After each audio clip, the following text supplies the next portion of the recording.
Hello दोस्तों। आज हम जो ये पेपर है ना आरपीएससी असिस्टेंट प्रोफेसर का एग्ज़ाम है जो 2021 में हुआ था 23/9/2021 को। इसका सॉल्यूशन राइटिंग देखेंगे। काफ़ी डिमांड थी इसके सॉल्यूशन की, तो एक एक करके इसके क्वेश्चन देखते हैं हम। पहला क्वेश्चन देखो, किस विकल्प के सभी शब्द शुद्ध है? ठीक है, तो हम पहला विकल्प देखते हैं, स्वादिष्ट, दुरवस्था, दिवारात्र। दूसरा है छत्र छाया, कवयत्री, कुमुदिनी, उच्छ्वास, मातृच्छा, दुष्कर्म, स्तोत्र, घनिष्ठ, इंद्रजालिक। इसमें जो चारों ऑप्शन है ना, चारों के चारों गलत है, इसमें से एक भी शुद्ध नहीं है।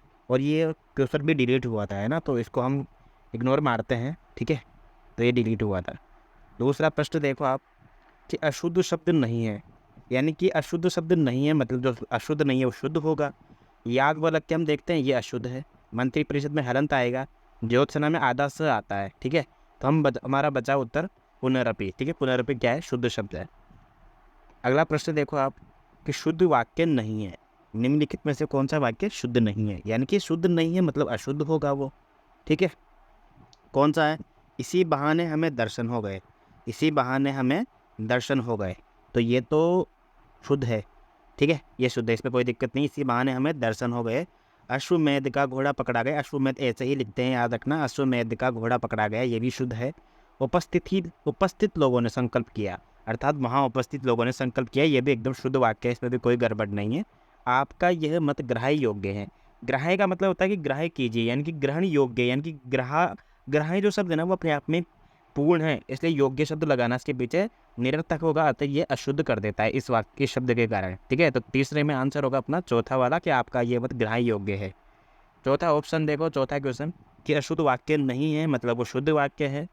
तो पहला ऑप्शन देखो कि ये अपराधी वह अपराधी दंड देने योग्य है, तो दंडनीय है। ठीक है, दंड देने योग्य है, ये गलत हो जाएगा, शुद्ध नहीं है, यानी कि ये अशुद्ध है। वह पुत्रवत अपनी प्रजा का पालन करता है, ये भी अशुद्ध है। और विद्यार्थी के मेलों में अनेकों टोलियां थी, ये भी अशुद्ध है। तो जैन साहित्य प्राकृत में लिखा गया है, ये शुद्ध वाक्य, इसमें कोई गड़बड़ नहीं है। ठीक है, अगला है कि सार्वनामिक विशेषण। ठीक है, संज्ञा, जो सर्वनाम विशेषण की विशेषता बताते हैं उनको सर्वनामिक विशेषण बोलते हैं हम। ठीक है, जैसे इतने गुण और रसिक के लोग एकत्रित थे। ठीक है, अब कितने गुणज्ञ और कितने लोग एकत्रित थे, उनकी विशेषता बता रहे हैं, इतने शब्द है ना, इतने गुणज्ञ और रसिक के लोग एकत्रित थे। ये जो पहला वाक्य है ना यही शुद्ध है, इसमें सार्वनामिक विशेषण युक्त जो वाक्य है ना वो पहला वाला ही होगा। ठीक है, इसके अलावा दूसरा ऑप्शन देखो, कि दोनों के दोनों लड़के मूर्ख निकले, ये भी नहीं होगा। राम का सिर कुछ भारी सा हो गया है, यहाँ पे जो कुछ है वो सर्वनाम है। ठीक है, सर्वनाम है, विशेषण नहीं है वहाँ पे, उसे दवा 2-2 घंटे के बाद दी गई है। ठीक है, तो ये सब अशुद्ध वाक्य हैं, सार्वनामिक विशेषण युक्त वाक्य, पहला ऑप्शन सही होगा। ठीक है, छठा क्वेश्चन देखो आप, कि किस विकल्प में अकर्मक क्रिया का प्रयोग हुआ है? ठीक है, अकर्मक क्रिया का क्या होता है ना, कि जो कर्ता होता है ना उसके ऊपर अकर्मक क्रिया मतलब जो फल होता है ना वो कर्ता के ऊपर स्वयं नहीं पड़ता है, मतलब ऐसा देखा जाए ना तो, या नहीं पड़ता है मतलब कि उसके ऊपर ही फर्क पड़ता है। मतलब कहना क्या अर्थ ये है कि एग्जाम्पल से देखो आप, ऐसे परिभाषा आपको भी कन्फ्यूज हो जाएगी। अकर्मक क्रिया है, राजा ने दान दिया। अब जाहिर सी बात है कि राजा ने कुछ ना कुछ तो दान दिया होगा ना, भले ही दान दिया शब्द आए, मतलब पैसा, लत्ता, कपड़ा, कुछ ना कुछ तो दान दिया होगा ना, तो ये कुछ हिडन है, इसका मतलब सकर्मक है, यानी राजा का जो कर्म है ना वो किसी अन्य चीज से जुड़ा हुआ है, तो ये सकर्मक हो गया है। ठीक है ना, तो राजा ने दान दिया, ये सकर्मक क्रिया होगी, पहला गलत हो जाएगा, इसलिए अकर्मक क्रिया नहीं है। नौकर चिट्ठी लाया, ये तो सकर्मक वैसे होगी, क्योंकि नौकर क्या लाया, कुछ ना कुछ लाया है, चिट्ठी लाया है। चौथा ऑप्शन देखो, पंडित कथा सुनाते हैं, यानी कि क्या सुनाते हैं, कथा सुनाते हैं, कि पंडित का संबंध कथा से है, ये भी सकर्मक हो जाएगी। लेकिन नौकर बीमार रहा, जब भी खुद कर्ता के साथ जुड़ी हुई होती है ना, जो खुद से ही जुड़ी रहती है, वहाँ पे अकर्मक क्रिया रहती है। जैसे नौकर बीमार रहा, नौकर हंस रहा है, नौकर चल रहा है, नौकर दौड़ रहा है, इसमें सब में अकर्मक क्रिया होगी, अतः यही सही उत्तर होगा, नौकर बीमार रहा, ये अकर्मक क्रिया का उदाहरण है। सातवां देखो, समुच्चय बोधक अवयव का प्रयोग नहीं हुआ है, पूछ रहा है कि किसमें नहीं हुआ है। ठीक है ना, समुच्चय, अब देखो समुच्चय बोधक अवयव होता है कि जिसमें बीच में होता है ना दो वाक्य को जोड़ने के लिए हम जो शब्द लगाते हैं ना, यद्यपि, तथा, कि। ठीक है ना, तो ये शब्द क्या होता है, समुच्चय बोधक अवयव के अंदर आते हैं। ठीक है, अब किसमें नहीं हुआ ये बताना है, तो चोर ऐसे भागा कि उसका पता ही नहीं लगा, इसमें भी समुच्चय बोधक अवयव का प्रयोग हुआ है। राजा ने प्रसाद समुद्र पर्यंत राज्य बढ़ाया, राजा ने समुद्र पर्यंत राज्य बढ़ाया, इसमें कोई समुच्चय बोधक अवयव का प्रयोग नहीं हुआ है, अतः यही वाक्य हो जाएगा, समुच्चय बोधक अवयव का प्रयोग जिस वाक्य में नहीं हुआ है वो सातवां हो जाएगा। ठीक है, सातवें का दूसरा ऑप्शन। अगला क्वेश्चन देखो अब आठवां, कि रमणीयार्थ प्रतिपादक शब्द काव्यम। अब हमारे साहित्य के प्रश्न आते हैं। ये जो प्रश्न है भारतीय काव्यशास्त्र का प्रश्न है, और इसका जो सही विकल्प होगा वो होगा आचार्य पंडित राज जगन्नाथ की पंक्तियाँ हैं, ठीक है ना। काव्य लक्षण से पंक्तियाँ पूछी जाती है कि रमणीय अर्थों को प्रतिपाद करने वाले जो शब्द होते हैं ना वही काव्य कहलाते हैं। आचार्य पंडित राज जगन्नाथ की पंक्तियाँ हैं, ठीक है। अगला क्वेश्चन देखो आप 9वां, अंतःकरण की वृत्तियों के चित्र का नाम ही कविता है, ये कहकर कवि परिभाषा देने वाले कौन आचार्य हैं। अंतःकरण की वृत्तियों के चित्र का नाम कविता है। ये जो पंक्तियाँ हैं ना, ये महावीर प्रसाद द्विवेदी की है। जब हम काव्य लक्षण पढ़ते हैं या काव्य की परिभाषाएं पढ़ते हैं ना, तब हम वहाँ पढ़ते हैं कि महावीर प्रसाद द्विवेदी ने कविता की क्या परिभाषा दी है, रामचंद्र शुक्ल ने क्या परिभाषाएं दी है, नगेंद्र ने क्या दी है, हजारी प्रसाद द्विवेदी ने क्या परिभाषाएं दी है, पाश्चात्य काव्यशास्त्र के जो कवि हुए हैं, जो आचार्य हुए हैं, उन्होंने क्या परिभाषाएं दी है, वहाँ पर पढ़ते हैं। इसके अलावा एक पंक्ति आती है कि ज्ञान राशि के संचित कोश, इस प्रकार से कोई पंक्ति आपको दिख जाए ना, ज्ञान राशि का संचित कोश, तो ये पंक्तियाँ भी महावीर प्रसाद द्विवेदी की है। अगर कभी दिख जाए आपको अंतःकरण की वृत्तियों के चित्र का नाम कविता है, ये तो महावीर प्रसाद द्विवेदी की है। ज्ञान राशि का संचित कोश, ऐसी कोई पंक्तियाँ शुरू हो तो वो भी महावीर प्रसाद द्विवेदी की है। एक पंक्ति आती है कि चींटी से लेकर हाथी तक, मतलब उनका कहने का अर्थ ये कि चींटी से लेकर हाथी तक प्रकृति में जो विभिन्न विषय हैं उनके ऊपर कविता की जा सकती है। ये कथन भी महावीर प्रसाद द्विवेदी का है, वैसे याद रखना आप। 10वां प्रश्न देखते हैं अब हम कि आचार्य जयदेव ने अंगीकरोति यम काव्यम कहकर किस आचार्य के लक्षण को चुनौती दी है। तो आचार्य जयदेव प्रसिद्ध भारतीय काव्यशास्त्र में आचार्य हुए हैं, जिनकी प्रसिद्ध बुक का नाम है चंद्रालोक। चंद्रालोक इनका एक ग्रंथ है, ठीक है ना, जो काव्यशास्त्र से संबंधित है। तो यहाँ पे सही उत्तर होगा मम्मट। मम्मट की जो प्रमुख रचना है उसका नाम है काव्य प्रकाश। जो मम्मट ने अपना जो सिद्धांत दिया था वो काव्य प्रकाश जो एक रचना थी उसके अंदर दिया था, मम्मट का काव्य प्रकाश, याद रखना। जयदेव की चंद्रालोक, मम्मट का काव्य प्रकाश। 11वां प्रश्न देखिए आप, भट्ट तोत के अनुसार प्रतिभा की व्याख्या है। भट्ट तोत के अनुसार प्रतिभा की व्याख्या कौन सी है, ये हमको बताना है। देखो ये हम पढ़ते हैं ना, जब काव्य प्रयोजन पढ़ते हैं तो काव्य के प्रयोजन में काव्य के प्रयोजन में हम पढ़ते हैं कि काव्य किस उद्देश्य के साथ की जा रही है। वहीं हम काव्य लक्षण पढ़ते हैं और वहीं पे हम पढ़ते हैं काव्य हेतु। काव्य हेतु मतलब काव्य का कारण क्या है, किस कारण से कविता उत्पन्न हो रही है। तो वहाँ पे हम पढ़ते हैं प्रतिभा, व्युत्पत्ति, अभ्यास, समाधि, ये 3-4 हम काव्य हेतु पढ़ते हैं। तो जिसमें से भट्ट तोत ने जो परिभाषा दी थी ना वो बहुत ईजी है। प्रज्ञा नवन में शालिनी प्रतिभा मता, अर्थात नए नए उनमें शालिनी जो भाव उत्पन्न होते हैं वही प्रतिभा होती है। अर्थात जो प्रतिभा मतलब हो गया ना कि जो नए नए उन्मेष, यानी कि नए नए शालिनी प्रतिभा वाली जो रचना पैदा करता है वही प्रतिभा कहलाती है, ठीक है ना। प्रज्ञा नवोन्मेष शालिनी प्रतिभा मता, याद रखना ये जो पंक्ति भट्ट तोत की पंक्ति काफ़ी बार एग्जाम में आई हुई है, ठीक है। अभिनव गुप्त जो थे वो भट्ट तोत के शिष्य थे, याद रखना। अभिनव गुप्त की जो पंक्ति है वो भी, उसमें भी अंत में प्रज्ञा आता है, ठीक है ना। ये जो पंक्ति है ना, प्रतिभा नवन उल्लेख शालिनी प्रज्ञा, ये पंक्तियाँ जो है वो अभिनव गुप्त की पंक्तियाँ हैं, ठीक है। 12वां प्रश्न देखो आप, आचार्य और काव्य प्रयोजन, जो भी मैं बात कर रहा था काव्य हेतु, काव्य प्रयोजन और काव्य लक्षण, तो ये काव्य प्रयोजन संबंधी पंक्ति है। इसमें हमें बताना है कि कौन सा काव्य प्रयोजन का सम्मेलन नहीं है। तो अलग अलग आचार्य ने काव्य के अलग अलग प्रयोजन बताए थे। दंडी ने बताया था सहृदय की प्रियता और धनार्थ, यानी कि हम जो सहृदय होंगे, जो पाठक होता है उसको सहृदय बोलते हैं, यानी कि सहृदय की प्रियता दंडी का, ये सही है। आनंदवर्धन तथा रस की निष्पत्ति और चतुर्वर्ग फल की प्राप्ति, चतुर्वर्ग में आता है धर्म, अर्थ, काम, मोक्ष, इसकी प्राप्ति के लिए आनंदवर्धन ने काव्य प्रयोजन माना है। लोक व्यवहार का ज्ञान और लोकोत्तर आनंद लाभ, कुंतक का काव्य प्रयोजन था लोक व्यवहार का ज्ञान, लोकोत्तर आनंद लाभ, ये एकदम सही है।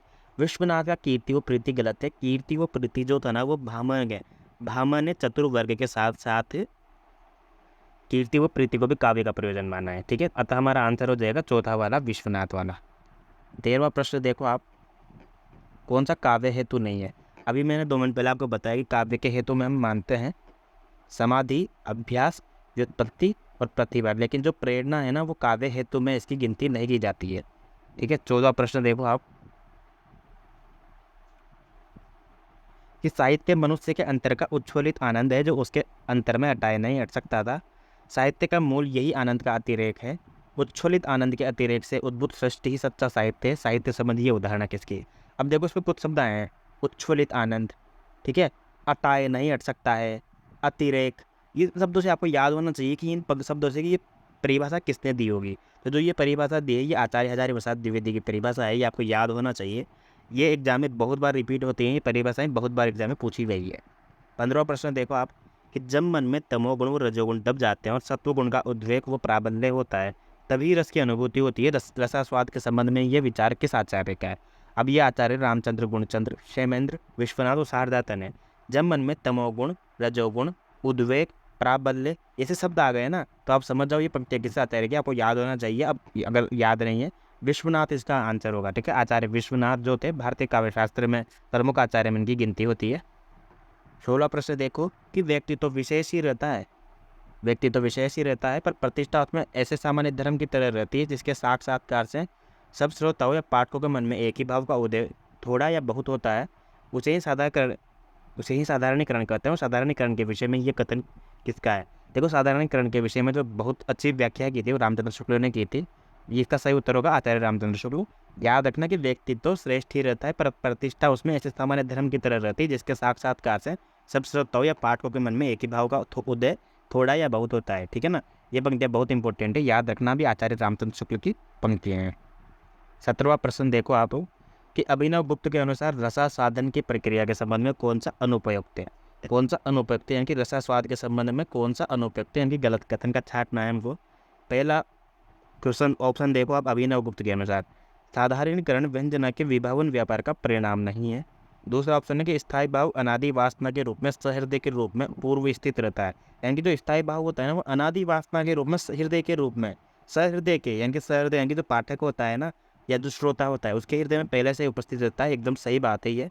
विवाहवादी व्यंजक होते हैं और रस व्यंग्य, बिल्कुल ये बहुत बार प्रश्न पूछा हुआ है कि विवाहवादी को व्यंग्य कर देते हैं और रस को व्यंजक कर देते हैं, जबकि ये गलत है। विवाहवादी व्यंजक होते हैं ये एकदम सही है, और रस व्यंग्य होते हैं ये एकदम सही है। अर्थात अभिनव गुप्त के अनुसार ये भी एकदम सही है। और रसानंद अखंड होता है, ये भी एकदम सही है। रसानंद को हम क्या ना बांट नहीं सकते हैं, वो अखंड होता है। तीनों ये सही है, लेकिन जो पहला ऑप्शन है ना कि साधारणीकरण के व्यंजना के विभावन व्यापार का परिणाम नहीं, ये गलत है। एक्चुअली साधारणीकरण जो होता है ना व्यंजना के विभावन व्यापार का ही परिणाम होता है, तब शुद्ध होता है। अगर यहाँ पूछा है कि अनुपयुक्त कथन है तो ये पहला वाला अनुपयुक्त कथन होगा। तीसरा बड़ा इंपॉर्टेंट है, याद रखना कि विभावादि तो व्यंजक होते हैं और रस क्या होता है? व्यंग्य होता है। रस व्यंग्य होता है, रस व्यंग्य होता है, ये याद रखना आप, ठीक है। रस क्या होता है? व्यंग्य होता है। 18वां प्रश्न देखो आप, रस ध्वनि किसे कहते हैं, इसके बारे में पूछा कि रस ध्वनि किसे कहा गया है।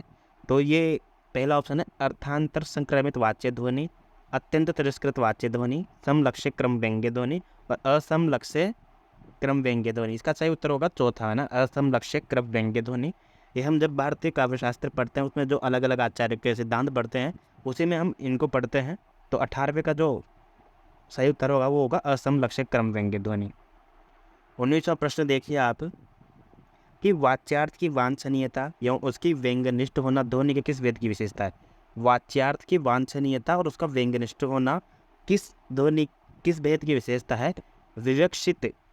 विवक्षितान्य पर वाच्य ध्वनि, विवक्षितान्य पर वाच्य ध्वनि, ये इसका सही उत्तर होगा। विवक्षितान्य पर वाच्य ध्वनि, वांछनीयता एवं उसका व्यंग्यनिष्ठ होना, ये विवक्षितान्य पर वाच्य ध्वनि पर निर्भर करता है, ये इस भेद की विशेषता है। 19वें का सही उत्तर होगा आपका पहला वाला, ठीक है। 20वां प्रश्न की कुंतक ने अलंकारों का विधान वक्रोक्ति किस भेद के अंतर्गत किया है? कुंतक ने अलंकारों का जो विधान है ना, अब कुंतक ने क्या हुआ ना, मतलब 6 प्रकार के भेद बताइए वक्रोक्ति के। तो पद प्रहार्थ वक्रता, परकरण वक्रता, वाक्य प्रकृता और पद पूर्वार्ध वक्रता, इसके अलावा 2 और हैं। तो ये कुंतक ने वक्रोक्ति के 6 भेद बताए हैं। तो इसमें जो हमारा सही उत्तर वो होगा वाक्य वक्रता। जो अलंकारों का विधान है ना, अलंकारों का विधान वक्रोक्ति के वाक्य वक्रता के भेद के अंदर बताया है, ठीक है। अगला प्रश्न देखो आप, 21वां प्रश्न,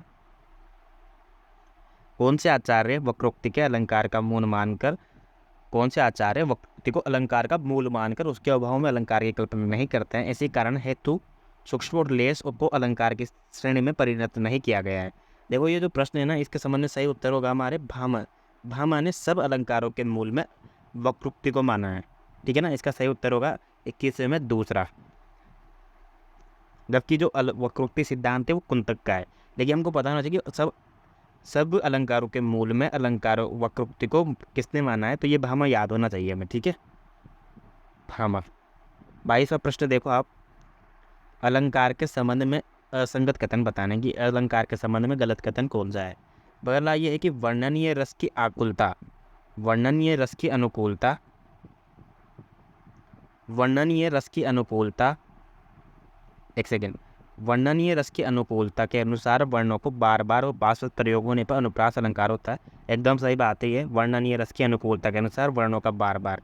ठीक है, दूसरा ऑप्शन देखो, सार्थक अथवा निरर्थक भिन्न अर्थ वाले वर्ण समुदाय की क्रमशः आवृत्ति को यमक अलंकार कहते हैं, यानी कि यमक कहते हैं। सार्थक और निरर्थक भिन्न अर्थ वाले वर्ण समुदाय, यानी कि वर्ण समुदाय यानी कि दो वर्ण अगर पास पास आते हैं और उनका सार्थक भी हो लेकिन निरर्थक, यानी कि उनका अलग अलग भी अर्थ हो सकता है, जैसे कनक कनकते सो गुने मादकता आदि का यहाँ पे यमक अलंकार है। ये भी एकदम शुद्ध वाक्य है, एकदम सही है, इसमें कोई गड़बड़ नहीं है। उपमेय उपमान में भिन्नता होने पर साम्य स्थापन को उपमा अलंकार कहते हैं। एकदम सही बात है, क्योंकि उपमा अलंकार में क्या होता है, जो उपमान से होता है ना, उपमेय की तुलना की जाती है। ठीक है, जैसे कि मान लो कृष्ण का मुख चंद्रमा के समान है, तो यानी कि चंद्रमा जो है ना उपमान है, उसकी तुलना कृष्ण से की, कृष्ण की तुलना मुख चंद्रमा से की गई है, कृष्ण की तुलना, तो कृष्ण जो है वो उपमेय हो जाएंगे और उपमान जो होगा वो हमारा चंद्रमा होगा, तो यहाँ उपमा कहते हैं। ये भी एकदम सही बात है। चौथा देखो कि वक्ता द्वारा अन्य अभिप्राय से कथित वाक्य को काकू से जब श्रोता अन्य अर्थ कल्पित करता है तो वहाँ संदेह अलंकार होता है। यही गलत है, क्योंकि जब इसने खुद नहीं दे दिया काकू से जब श्रोता अन्य अर्थ कल्पित करता है, यहाँ पे काकू वक्रोक्ति अलंकार होगा, अर्थात जो चौथा वाला है वो असंगत होगा हमारा।